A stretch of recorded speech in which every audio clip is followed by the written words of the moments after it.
చైత్ర మాసంలో ఉగాది పండుగ తర్వాత సరిగ్గా 9 రోజులకు శ్రీరామనవమి వైభవంగా జరుపుకోవడం ఆనవాయితీగా వస్తున్న నేపథ్యంలో వేడుకలను జిల్లావ్యాప్తంగా అంగరంగ వైభవంగా నిర్వహించారు. దాదాపు అన్ని ఆలయాలు భక్తజనంతో కిక్కిరిసిపోయి కనిపించాయి. మండు టెండర్ సైతం లెక్క చేయకుండా భారీ సంఖ్యలో భక్తులు తరలిరావడంతో ఎక్కడ చూసినా సందడి వాతావరణం నెలకొంది. ఆలయ పరిసరాలు కోలాహలంగా మారాయి. న్యూ హౌసింగ్ బోర్డు కాలనీలోని రామాలయంలోనూ రామనామ వేడుకలు అట్టహాసంగా నిర్వహించారు. భారీ సంఖ్యలో వచ్చిన భక్తుల సమక్షంలో శ్రీ సీతారాముల కళ్యాణ ఘట్టాన్ని అంగరంగ వైభవంగా జరిపారు. సీతారాముల ఉత్సవ విగ్రహాలను అందరూ అలంకరించి కళ్యాణ మహోత్సవాన్ని అద్భుతంగా నిర్వహించారు. అనంతరం స్వామివారికి ప్రత్యేక హారతులు అందజేశారు. సమస్త మానవాళి యోగక్షేమాలను కాంక్షిస్తూ సుఖ సంతోషాలతో వర్ధిల్లాలని ఆధ్యాత్మికత కార్యక్రమాలను చేపట్టారు. అనంతరం మహాప్రసాదాన్ని అందజేశారు.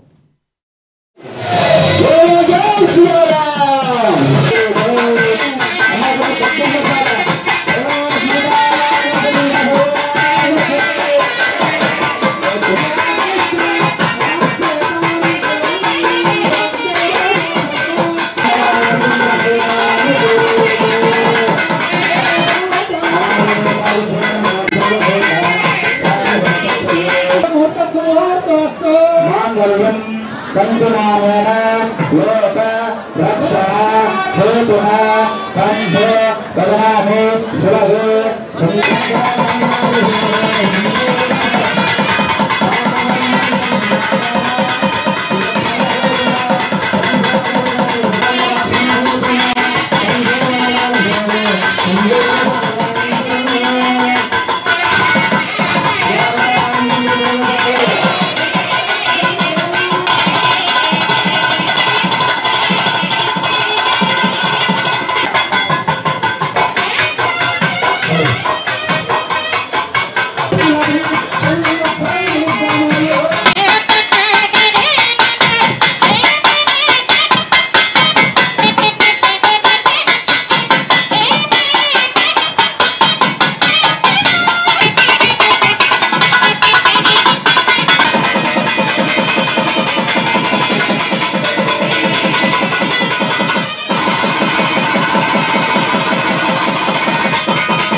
జగత్ కళ్యాణం జగత్తులో ఉండేటువంటి సకల జీవరాశులు సకల మానవులు సకలమైనటువంటి వాళ్ళంతా కూడా సుభిక్షంగా ఉండాలి, పంటలు బాగా పండాలి, మరి ప్రజలంతా కూడా ఎటువంటి ఈతి బాధలు లేకుండా ఆనందంగా గడపాలనే ఉద్దేశంతో ఈ హౌసింగ్ బోర్డులో ఈ రామాలయం లోపల ఈరోజు కళ్యాణ మహోత్సవాన్ని అత్యంత వైభవంగా పురాణ పురుషోత్తముడు అయినటువంటి ఆ శ్రీరామచంద్రుడి యొక్క కృపాకటాక్షాలకు పాత్రుడు కావడానికే ఈ కళ్యాణ మహోత్సవాన్ని మనం జరుపుకుంటున్నాం.